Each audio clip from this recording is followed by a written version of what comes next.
Yan.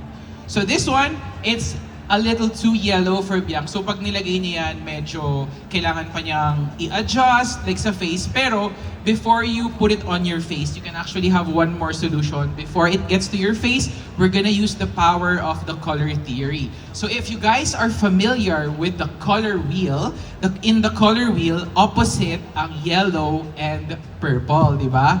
So when it comes to foundation or base makeup being too yellow, we can add a little bit of purple to it and manu-neutralize niya yung overly yellow, di ba? Yes, ayan. So we have a very good diagram here. So you can see na when it comes to your foundation being too yellow, masyadong dark yellow, you can always add purple into your base product. So we're gonna demo that for you, of course. Buti naman hindi siya matulo. Kaya nga.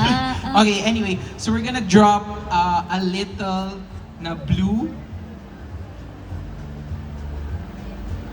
Yes. And lalagyan din natin ng onting red para maging purple siya.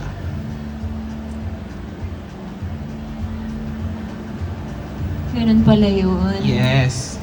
So if you Okay. have the color purple na like demo natin. If you have the mga ganito na concealer palette, you can always see na meron silang purple, di ba? You can go with that directly, but for the sake of demonstration today, we're gonna mix red and blue to make purple alongside the foundation na masyadong yellow. And once we mix all of this, magiging sakto na kay Biancs yung foundation shade niya.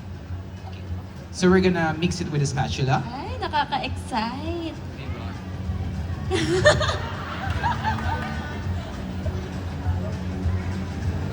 Hala, ang galing. Parang sumasakto nga siya sa akin. Diba? So kanina masyado siyang Wow! yellow. Now we have like, thank you.